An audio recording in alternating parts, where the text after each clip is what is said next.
Welcome to GHV Mentors, the podcast dedicated to helping entrepreneurs avoid critical mistakes and build thriving businesses. Whether you're just starting out or scaling up, we're here to guide you with insights, strategies, and real-world advice. My name is Brian Powell. I'm a father, a youth advocate, speaker, and entrepreneur mentor specializing in sales team restructuring. My name is Kellen Calloway, and I've grown and scaled multiple different companies in many different industries as well. Perfect. So today we're discussing the differences in foreign VAs and traditional internal candidates. First off, let's define what a VA is. Yeah, so a VA, the term VA is actually a shortened version of virtual assistant, right? And that's kind of I almost hate the term virtual assistant because it makes you the idea that you need somebody assisting you, right? And it's like, well, I don't need an assistant. I need somebody to do my books. I need somebody to answer the phones. I need somebody to, now technically they're all assistants if you want to think of it like that. But when I first learned about this virtual assistant, I didn't know I was even creating that because I kind of, we worked on getting virtual people, but I thought of them, it's like, oh, they're just estimators. They're just my receptionist. And so I learned that the industry term is virtual assistant. Not a fan of it, but you just got to deal with it, right? Exactly. So that is a virtual assistant basically is somebody who works remotely. And it could be even in the States, but most time, 90% of the time, they're in the outside countries and they just log in and work for you doing assortments of different tasks from, like I said, accounting, estimating. It could be answering the phones, sales, data entry, a wide variety. Anything that can be done in the office just remotely is considered a virtual assistant job. Exactly. Perfect. Now, let's discuss some of the advantages and disadvantages of a traditional internal candidate or somebody that's actually in your chair in your office. Yeah, so obviously internal candidates, somebody's going to work remotely. They're going to be showing up at your office. You're going to hear them breathing, and there are things that they're great at too that virtual assistants can't do. Absolutely. Right? But the idea is they're just there, right? Yes. There's pros and cons on both, but that's the biggest difference is you see them or you don't see them. Exactly. And really the advantages, just kind of going over those ones, would be the face-to-face contact. Whether it's with individuals within your company to create that competitiveness that most companies want, or even just the face-to-face interaction with the customers to add in that more personal approach or Absolutely coming across for the company. Yeah, the having them in the office, it's for me, having people in the office and virtual, right? The difference I've seen is kind of like you're saying, it's like it's you get that more organic feel to it, right? Where you're going to get to know them a little better. You're going to have conversations you wouldn't have because it's not as structured, right? If you have a virtual person, you got to set up a Zoom, you're going to talk to them, you're going to call them, which you still do it, but it's just different having them next to you. So there is a benefit, and you cannot replace that in-house person for certain tasks and roles, right? I mean, if heavy sales, if you need to be on face-to-face, like you said too, people coming into the office, you need somebody there. Now, we've had clients who have done TV screens with people with virtual assistants on the TV screen. All the same, but really that's the benefit. And they can get your mail. They can do those physical things that you actually need somebody. Even at nowadays and age, like that's very, very few tasks coming because we don't even check the mail anymore. I don't need to. Everything's electronic, but that is the benefit. And it's kind of, and if you're working closely with them, there's a cultural addition as well. Absolutely. Right. And you need that good and bad. Absolutely. Cancerous or a huge boost in your productivity, but that's a big difference on having that virtual versus an on-site one. Which honestly, I remember when we first brought on virtual people, at first I saw the benefits because I remember I had an estimator. What was his name? Anyway, it doesn't matter. But I had three estimators. One was her name was Valentine. Her last name was, and then Vicky Valentine, I think her name was. And there was another guy and a field guy. They would take smoke breaks together. Oh, yeah. One wasn't. There was two of them were smoking. The other one didn't smoke, but because the other two were smoking, the third one got into smoking, and they would take smoke breaks like every other hour, and nothing was getting done. So the two kind of dragged the one down. Yeah. So that was the bad side. So when I had virtual assistants, people, estimators, bidding jobs, they weren't as connected. I mean, they actually did get together eventually and had parties together, which is great. Yeah. But I didn't have the pull on the culture because everybody was working independently and only connected together during Zooms or group meetings. But I saw the huge benefit at first of, oh my gosh, if I didn't show up, they didn't know. Yes. Right? They were still working like it was a good normal day. So huge benefit for me at first. Well, and like you said, some positions, they really can be more of an advantage than others. One in particular, obviously sales, right?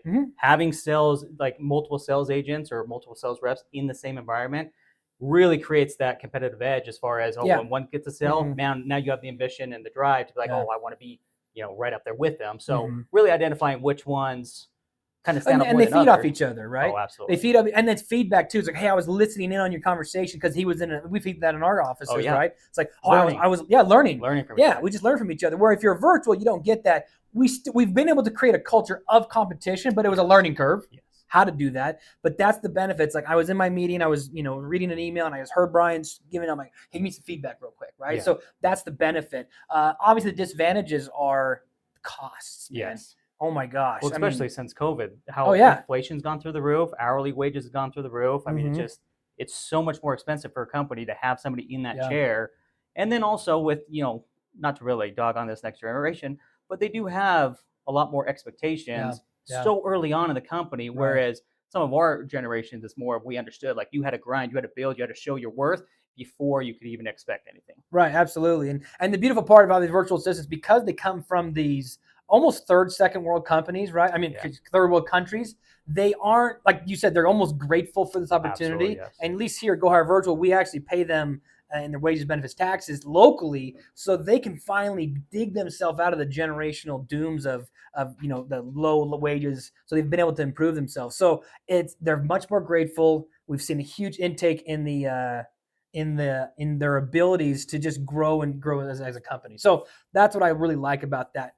Like I said, again, the price, hiring locally, and there is a cultural change, right? We've seen the generations. You got the millennial generation, you got the Gen Z and the Gen X or whatever. Yeah. So learning to work with them, big deal, right? We got to learn how to do that. And you still have to. You can't get away from it, but you can see that we can reduce, in my case I could reduce how many people needed to be physically on site, and I was able to scale my productivity by 10x because I was able to hire more people than just remote. Well, and really, kind of going into that, as far as an internal candidate, you do have a lot of the disadvantages on the fact of, showing up late, calling out sick or anything for like the littlest things. It's become more common. I mean, I come from traditional staffing from bigger companies, and that was the number one complaint. Turnover, just having to replace that candidate and then just the cost that it takes to retrain those individuals. That's the advantage of a VA because they are more ambitious. They're more grateful for the situation. The turnover is significantly less. Yeah, turnover is much less, and then we do heavy vetting as well. But yeah, the turnover is much less, and then it's also it goes back to the cost, right? Yes. As well, because like turnover of an American compared to turnover of a virtual assistant, vastly cost differences, right? Because if you're paying somebody, let's say you're cost you $75,000 for somebody to do your books or whatever. I remember I had an accountant. Prime example. I hired an accountant. My books were terrible, to be honest. They were just terrible. They were all over the place. I didn't invoice. I invoiced well. I collected well. But besides that, it was just like, as long as there's money in the bank account, I'm happy. Yeah. But like the reconciliations were like, I was 8-9 months behind. I knew who I owed in my head, right? Because I was still that entrepreneur in my head. But once I was able to, I don't remember where I was going with this. Once I was able to kind of get the virtual assistant who was, that's what it was. American. We hired the American. And he showed up one day. I found a letter on his desk, and he says, "Hey, I quit. No notice, nothing." I'm like, "Where do I go from here? I didn't know where to start." And I was paying him $75,000 a year, which is, and that was 5-6 years ago for an accountant. Yeah, I was like, I was lost. I literally had to start back. Well, all the work he did over the last 6-7 months, I had to go back and go check all the work again because I only had one of them, and he was very, very expensive. So I'm like, "Oh my gosh, I got to fix this." So that's when I said, I need two. That's what I learned, the power of two. If you only have one, you have none. Yes. If you have two, you actually have one. Because if I had two accountants and one quit, I still had one to help me out. That knew everything. That could train the next person. Cross-train it, everything. Yep. So it was devastating. So I'm like, okay, new rule. If I can get two on every role, that's what my new rule is. Yeah. And so I hired 2 Filipino virtual assistants. And at that time, they were, I think, almost less than a third of what it was cost for his salary. I had 2 of them. They could do the work. They both knew the work. And then one did quit eventually because not everybody's going to stay with you forever. You got to know that. Absolutely. But because one quit and they actually gave notice, I didn't lose a beat, right? I was able to have the other person to keep up, brought on another one, and I was fine. And so that was the huge benefit I saw too, is the cost savings, the training, everything else. It was amazing. So. Well, and speaking of cost savings, that's where companies that are starting out can really benefit that, because at some point you understand that you need to offload some of those hats, like we discussed about previously in our previous episode, but they might not have the budget for it, right?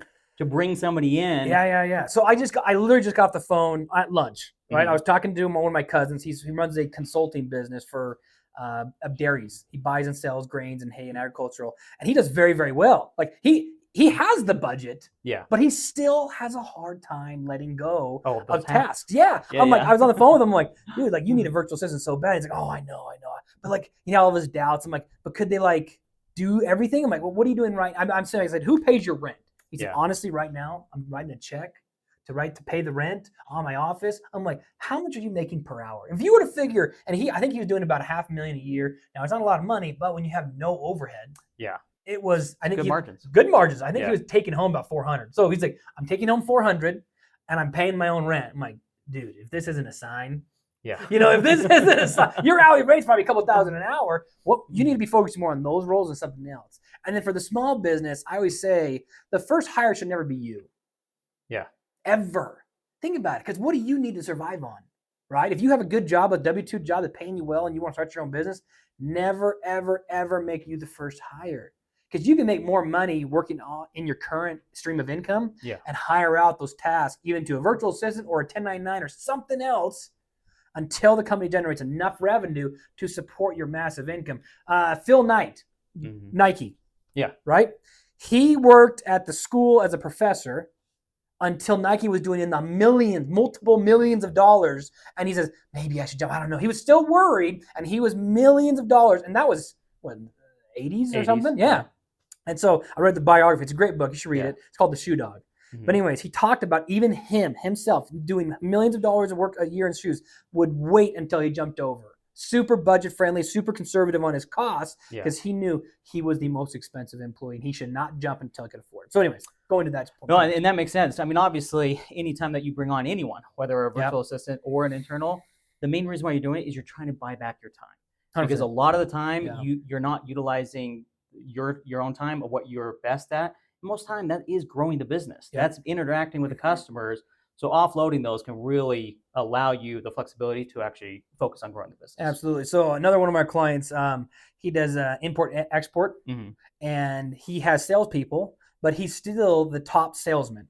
So he's the top salesman. He runs the business. He does all the CEO jobs, and he manages the accountings, and he manages the office. So he's doing all these high level stuff.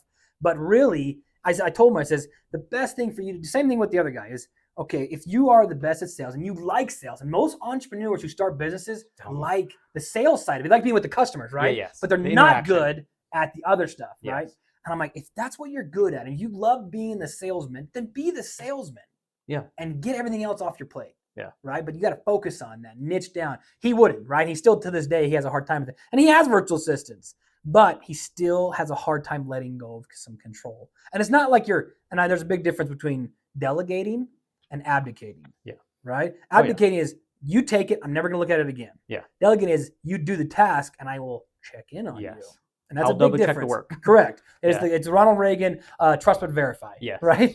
Well, it's identifying which tasks should be in each category. Right? Because some people make the mistake of, take care of it, when they really should spend some time to double check it before it goes out to like a client or something, or a bid, for instance. That's a major one. You need to make sure your numbers are good before you send them out, because the second you send that out, you're going to hurt your reputation or you're going to lose money. Either one. Right. Absolutely. Our bid was anything below $500,000 at this time was $500,000 you could send out without approval, because they were so small we can negotiate it afterwards. But anything above that, we made sure we looked at it. Somebody, either the owner or one of the executives, would look at the bid, make sure they go through. And even though they went through the checklist, the executive would just go through the checklist again. Hey, did you get this? Did you get that? And same checklist they did. But it was amazing to see what little things they'd forget. Anyway, so absolutely. So what are some of the more common misconceptions when comparing a foreign VA, let's say from the Philippines, and an internal candidate? I guess the misconception with the virtual assistance person in the foreign is always the first one. Same one I had when I first heard it. I'm like, I don't want somebody with bad language, bad English. Right? Language barrier. Language barrier was huge for me, because we work with homeowners, we work with generals. The generals I wasn't as worried about, because when it's B2B, as long as they know you are with that team and that Yes. crew, Then they're they, fine. they usually don't mind, right? But with homeowners or B2C, right, they're more sensitive, right? And so you have to be careful with that. And once I realized that, like countries in the Philippines, Dominican Republic, and Colombia, a lot of them, their English is like their second language, right? Yeah. And so they were taught it from kindergarten till whenever. So we learned that the English is not bad. Only ones we've heard of is the ones in like with the heavy Indian accent. And honestly, they're not a bad person. They're just not client facing. Yes. And that's what we learned too. You can have the good English people be client facing. People with the maybe not good English, have them be the data entry. Have them be the social media poster, whatever that may be. So engineers, CAD designs, 3D renderings, all those type of tasks. It's really identifying what's needed, and then also just making sure that you're going with the right individual to actually take on those tasks. Absolutely. And so that's where we kind of come in. And I mean, I guess you get to decide, you want to hire directly or go through a firm. The firm kind of does the vetting for you. Exactly. Or kind of what we do, or you can go directly and do it yourself, which is perfectly fine, but just know that you need to be the vetting and to have the processes in order. Exactly. Now, what are some of the challenges and limitations of bringing on a VA? The challenges most of the time are going to be honestly, for most people, it's just the idea of it at first. It's like, how do I work with them? How do I talk to them? It's the training, it's the onboarding. Yeah, it's like, well, how do I know they're doing their job? How do I? Like, it's all these concerns. Like, how do I know they're not going to screw me and take all my social security number and go be a fraud or whatever? Like a lot of, and honestly, all valid. Absolutely. 100%. I had every concern as well. I was super scared, but it's just like you bring on somebody in your office. What's the difference? No. Yeah. Right? Actually, if anything, it's actually safer to hire a firm than it is a W-2 employee, because if the W-2 employee steals your social security number, you might be able to go after him, a little bit. Yeah. But the state likes to protect the employee over the business owner, right? Yeah. So, like, I know there's overtime laws. I remember learning about this. If a United States employee works overtime, like you were to say, hey, we're all leaving at 5:00 and you all leave, but he comes back at 5:30 and works till midnight and didn't tell you, he is still owed that money. Yep. Legally. Unfortunately. Isn't that funny? Like, you told him no, you told him to go home, but he came back in, he clocked in, it's owed. Yeah. Whether you like, it's a good thing about a virtual assistant is when you say, these are the hours we work, this is all you're getting. Yeah. And that's it. You work overtime, that's up to you. I'm only paying these hours. So that's the bad part is because you have those Utah labor laws, which kind of, and it's good, they're all for purpose, but it does kind of work against the business owner on occasion. And so that's something you got to be worried about hiring a local person, is you got to make sure you follow those accordingly. Well, I think when you're contemplating the idea of bringing on a virtual assistant, it's also important to decide what type of company you want to go through to essentially set that up. What are the two different types of companies that people can consider when needing it to fill a position? So there's, I guess, the two vast differences, right? It's the DIY or the DIFY. Do it for you or do it yourself, right? So the do it yourself is going to be like the Upwork, the Thrive, the what do you call it? The project-based work. Project-based work, where you say, I just need a website, get it done, and then leave, right? Like, I just want a quick, and honestly, those are great for those sides. If you just want that, go for it. No, you kind of get what you pay for, right? If you don't, if you want to build a website and you have a virtual assistant do it, and you do project-based, it could be great, could be a flop. That's a risk you take. Yes. If you hire an American company to do just the website, better chance, but more cost, but less liability on you. Yes. Now the other difference is you go through a firm, kind of like Go Hire Virtual, where we would do everything for you, and it's a dedicated person every hour of every day. Think of like a W-2 person showing up every day on the same time, but the benefit is it's 70% savings. Yes. And you still have the same quality and production of work. So really it's the project-based versus full-time, and then it's the freelance versus dedicated, firm that would set it up for you. Perfect. Well, thank you so much for your time, Kellen. You're welcome. Now, we want to hear from you guys. If you've used a VA before, please leave a comment and let us know what tasks you've used them for and your overall experience. And also, if you are currently struggling with anything specific in your business, let us know in the comments. We would love to respond to these insights. And we might even make an episode to dive deeper into what you're thinking of. If you found any value today, please leave a like. Also subscribe and be notified of any future episodes that we have. For now, I'm Brian. And I'm Kellen with GHV Mentors. Until next time.